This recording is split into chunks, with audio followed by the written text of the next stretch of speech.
Hello student, आपण ओपॅम हा chapter पाहत आहोत. त्यातला 9वा टॉपिक आज आपण या लेक्चरमध्ये घेणार आहोत. Specifications of ओपॅम.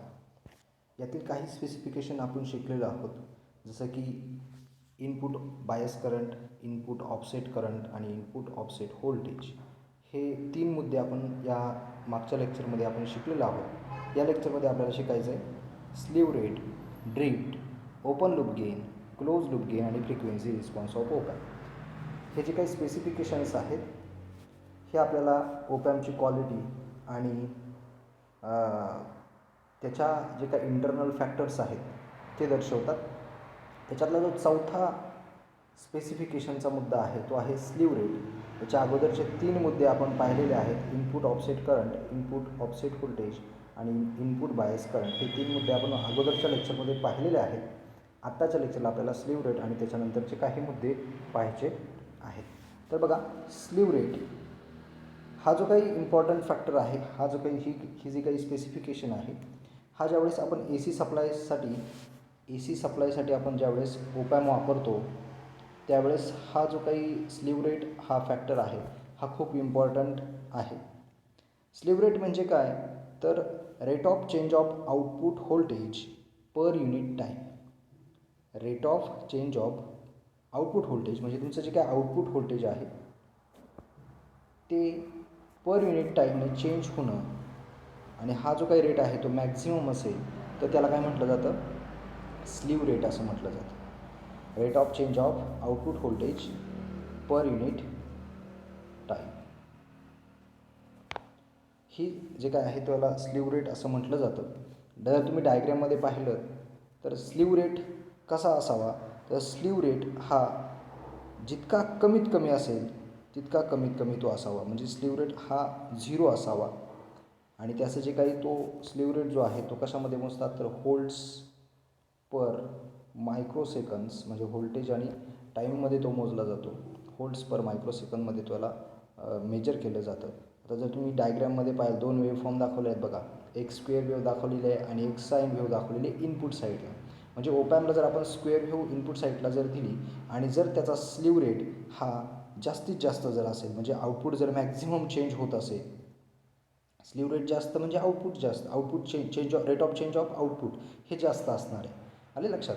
तर बघा, या ठिकाणी तुम्हाला दिसेल या पॉईंटमध्ये तुम्हाला डिस्टॉर्शन झालेलं दिसेल की इथे इनपुट तुम्ही काय दिलं आहे, तर स्क्वेअर वेव्ह दिलेली आहे. या पद्धतीने तुम्ही स्क्वेअर वेव्ह दिलेली आहे. मात्र आउटपुट जे आहे ते काही वेळानंतर चेंज होतं. म्हणजे बघा, इथं जे काही 0 to 1 हा जो काही चेंज झालेला आहे, जे काही इनपुट व्होल्टेज आहे ते 0कडनं 1कडे काही पार्शियल ऑफ सेकंदमध्ये इथे चेंज झालेले आहे.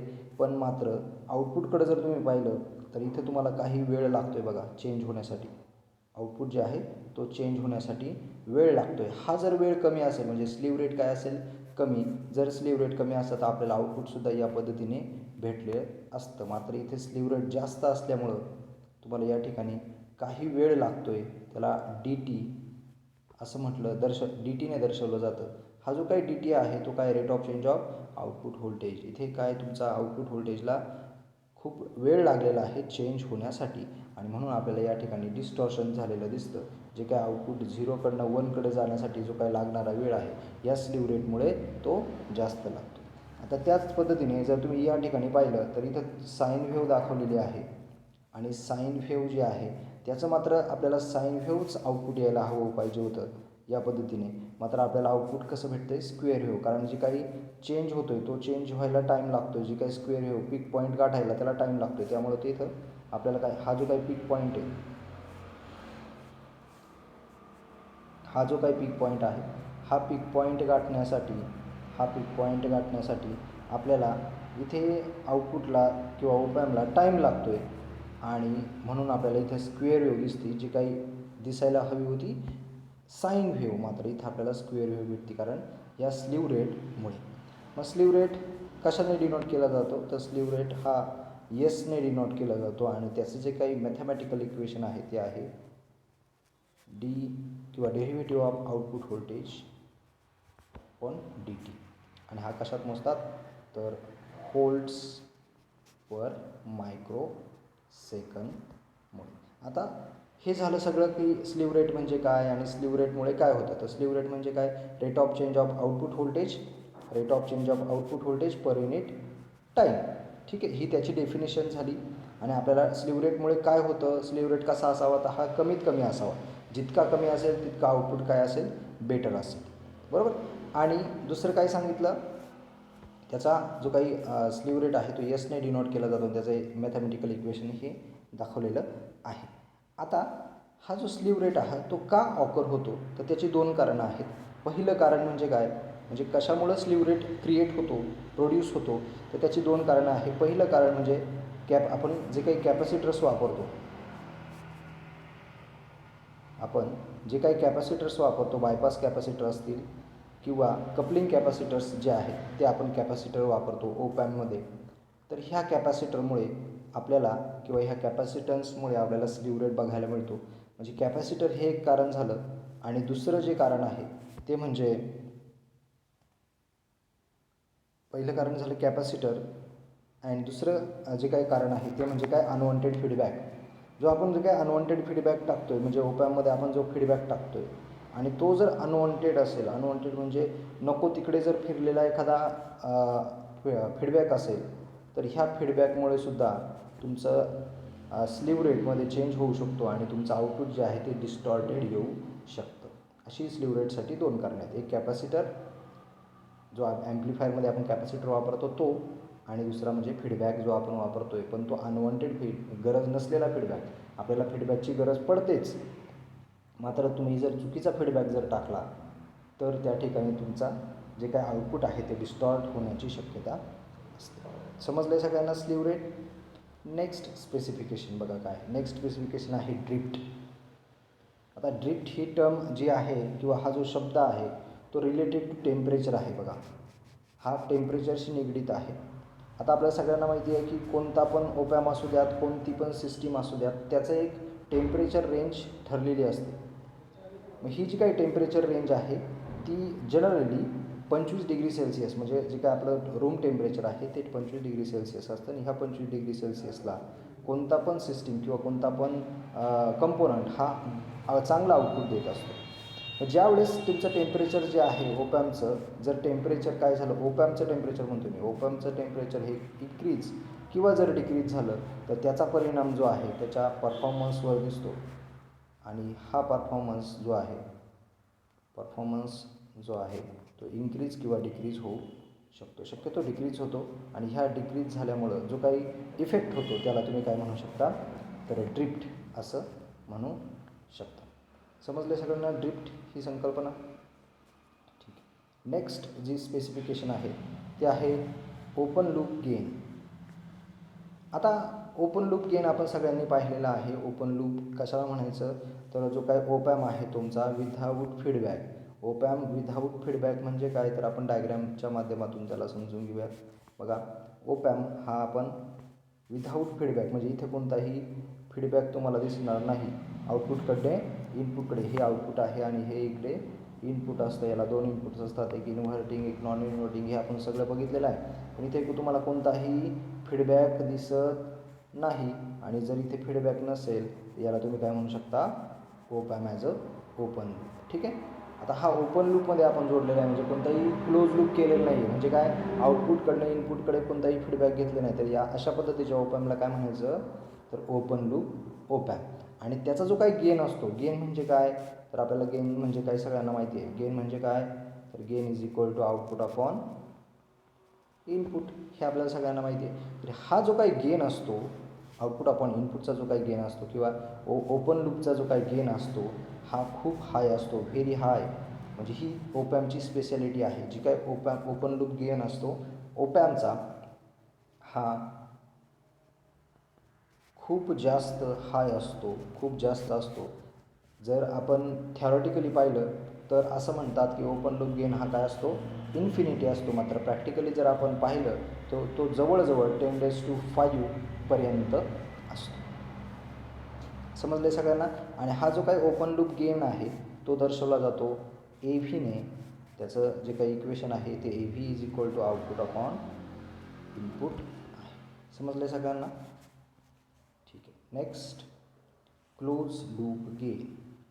आता हा जो काही क्लोज लूप गेन आहे, आता मग असे आपण पाहिलं ओपन लूप गेन म्हणजे काय, विथआउट फीडबॅक. तर क्लोज लूप म्हणजे काय असेल, तर विथ फीडबॅक. आता विथ फीडबॅक म्हणजे काय, तर आता त्याच्या डायग्रामच्या सहाय्याने आपण समजून घेऊयात.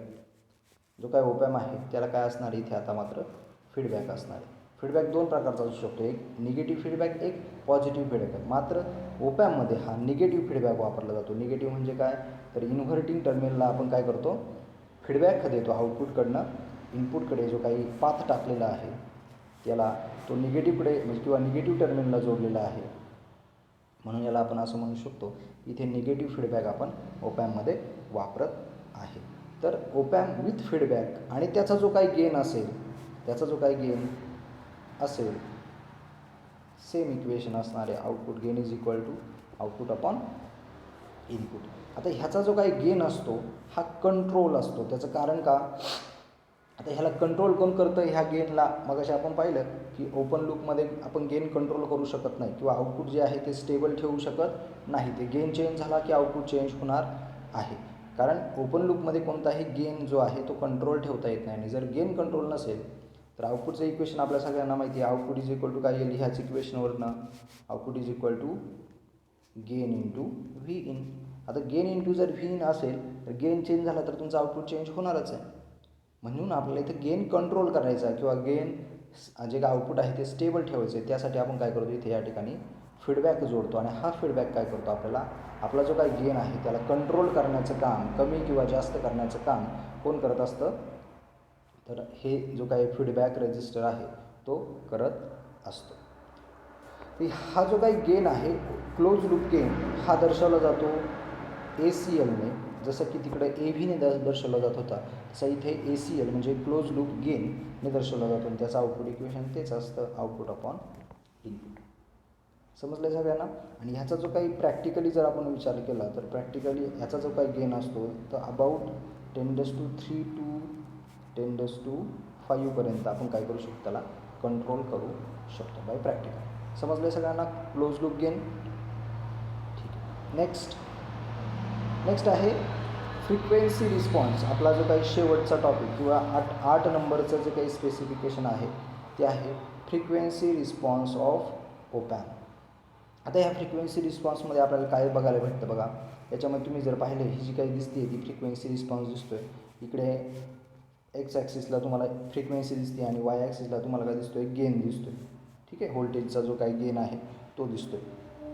तर इथे तुम्हाला फ्रिक्वेन्सी रिस्पॉन्स कर्व आपल्याला दाखवते की ओपन लूप ॲम्प्लिफायर किंवा ओपन लूप ओपॅम्प आणि क्लोज लूप ओपॅम्पचा गेन कसा इन्क्रीज कसा डिक्रीज होतोय ते आपल्याला या ठिकाणी दिसतंय. ठीक आहे. तर याच्यामध्ये आपण अगोदर समजून घेऊयात की क्लोज लूप कसा आहे. बघा ग्रीन पेननी दाखवतो मी. क्लोज लूपचा जो काही गेन असतो बघा तो ऑब्वियसली तुमच्या जो काही ओपन लूपचा जो काही गेन असतो तो जास्त आहे बघा, या पॉईंटला आहे. आणि क्लोज लूपचा जो काही गेन आहे तो या पॉईंटला आहे. म्हणजे इथे तुमच्या लगेच लक्षात येईल का गेन कोणाचा जास्त असतो, तर ओपन लूपचा गेन हा हाय असतो. त्याची जी काही कट ऑफ फ्रिक्वेन्सी असते ती असते 10, मी या ठिकाणी दाखवतो. कट ऑफ फ्रिक्वेन्सी म्हणजे काय, 10 kHz. ह्याची जी काही कट ऑफ फ्रिक्वेन्सी आहे ती आहे 10 kHz. म्हणजे बघा या पॉईंटला इथे फ्रिक्वेन्सी आहे, इथे तुमची 10 kHz इतकी फ्रिक्वेन्सी असणार आहे. 10 kHz म्हणजे ह्या पॉईंटपासून तुम्ही जर पाहिलं तर इथून तो जो काही फ्रिक्वेन्सी कर्व आहे तो ड्रॉप व्हायला सुरुवात होईल. बघा गेन जो आहे तो काय होईल, कमी कमी कमी कमी व्हायला सुरुवात होईल या पॉईंटपर्यंत. जो कमी व्हायला सुरुवात होते त्याचा जो काही कट ऑफ आहे, त्याचा जो काही पॉईंट आहे तो किती आहे, 10 kHz. म्हणजे तुमच्या लक्षात येईल की 10 kHzपेक्षा जर तुम्ही जास्त फ्रिक्वेन्सी दिली, इकडं काय असणार आहे, जास्त फ्रिक्वेन्सी असणार आहे, तर तुमचा ओपन लूपचा गेन काय होतो, हळूहळू कमी व्हायला सुरुवात होते. इथपर्यंत सगळ्यांना समजलं आहे. आता त्याच्यानंतर जे काही कट ऑफ फ्रिक्वेन्सी आहे त्याची ती आहे 10 Hz. 10 k नाही 10 Hz, माय मिस्टेक. कट ऑफ फ्रिक्वेन्सी काय सांगितली मी, 10 Hz. तर ह्याची जी काही कट ऑफ फ्रिक्वेन्सी आहे ती 10 Hz आहे. म्हणजे ओपन लूप गेन किंवा ओपन लूप ओपॅम जो आहे किंवा ओपन लूप असलेला किंवा विदाऊट फीडबॅक असलेला जो काही ओपॅम आहे तो आपण जास्त फ्रिक्वेन्सीला वापरू शकत नाही. कारण हळूहळू त्याचा गेन काय होणार आहे, फ्रिक्वेन्सीवर डिपेंड असणार आहे त्याचा गेन. जर तुम्ही फ्रिक्वेन्सी इन्क्रीज केली की त्याचा गेन ॲटोमॅटिकली काय होणार आहे, रिड्यूस होणार आणि तो येणार डायरेक्टली 1वर. इथे या पॉईंटसाठी मी तुम्हाला रेड पेनने दाखवतो किंवा दुसऱ्या पेनने दाखवतो. या पॉईंटपाशी तुमचा काय होतो, गेन हा 1पर्यंत येतो. इथे तुमचा 1 गेन आहे. गेन काय आहे इथे 1, त्याला म्हटलं जातं 1 गेन. किंवा आउटपुट आणि इनपुट काय असणार आहे, सेम असणार आहे. गेन इज इक्वल टू 1 म्हणजे काय असणार आहे, गेनचा इक्वेशन काय आहे, आउटपुट अपॉन इनपुट. म्हणजे दोघांची व्हॅल्यू कशी असेल, सेम असेल तरच उत्तर काय येईल, 1 येईल. म्हणजे तुमचं काय इनपुट आणि आउटपुट कसं असेल, सेम असेल कोणत्याही या पॉईंटला. आणि या पॉईंटला म्हटलं जातं फ्रिक्वेन्सी युनिटी किंवा एफ युनिटी, त्याला असं म्हटलं जातं एफ युनिटी. ठीक आहे, फ्रिक्वेन्सी युनिटी किंवा एफ युनिटीने तो दर्शवला जातो. ठीक आहे, तर तुम्हाला समजलं की कट ऑफ फ्रिक्वेन्सी किती असते, ही फक्त आणि फक्त 10 हर्ट्स इतकी असते. कुणाची, ओपन लूप गेनची. आता हळूहळू आपण आता याच्याकडे जाऊयात, क्लोज लूपकडे जाऊयात. क्लोज लूपमध्ये बघा, क्लोज लूपचा जो काही फ्रिक्वेन्सी रिस्पॉन्स आहे तो हा आहे. या ठिकाणी तुम्हाला दिसेल की जो काही रिड्यूस पॉईंट आहे तो या पॉईंटला आहे. रेड पेनने दाखवतो मी. रिड्यूस जो पॉईंट आहे तो आहे हा वाला आणि ह्या पॉईंटपाशी इथे फ्रिक्वेन्सी आहे 1K हर्ट्स.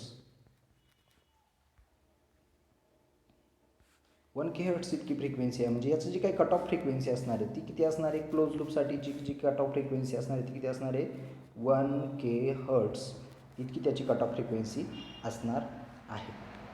समजले सगळ्यांना. तर कट ऑफ फ्रिक्वेन्सी आहे क्लोज लूपची 1K हर्ट्स. आणि जो काही पॉईंट रिड्यूस होतो इथून हा इथपर्यंत तो काय राहतो आहे, स्टेबल. म्हणजे तुमच्या एक गोष्ट लक्षात येईल की जास्त फ्रिक्वेन्सीसाठी किंवा आपण म्हणूयात की जास्त वेळ किंवा जो काही स्टॅबिलिटी जी आहे बघा, एवढी स्टॅबिलिटी आहे कोणामध्ये, तर क्लोज लूपमध्ये काय असते, स्टेबल जे काय आउटपुट आहे ते स्टेबल ठेवण्याचे. कारण गेन जर स्टेबल राहिला तर तुमचं आउटपुट स्टेबल होईल. म्हणजेच काय, तर तुमचा आउटपुट स्टेबल ठेवण्यासाठी तुम्ही कोणता ओपॅम वापरू शकता, तर क्लोज लूप ओपॅम वापरू शकता.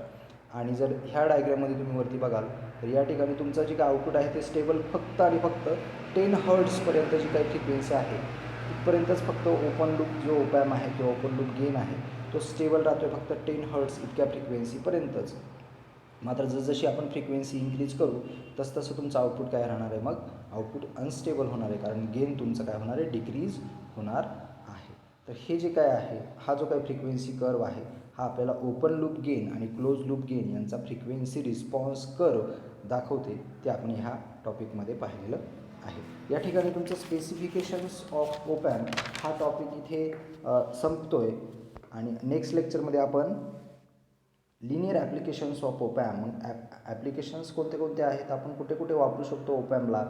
तर वेगवेगळे ॲप्लिकेशन आहेत जसे की op amp as a adder, op amp as a differentiator, op amp as a integrator, op amp as a subtractor. तर हे वेगवेगळे जे काही ॲप्लिकेशन्स आहेत ते आपण नेक्स्ट लेक्चरमध्ये पाहणार आहोत. आजच्या लेक्चरला आपण इथपर्यंतच थांबूयात. ठीक आहे, धन्यवाद.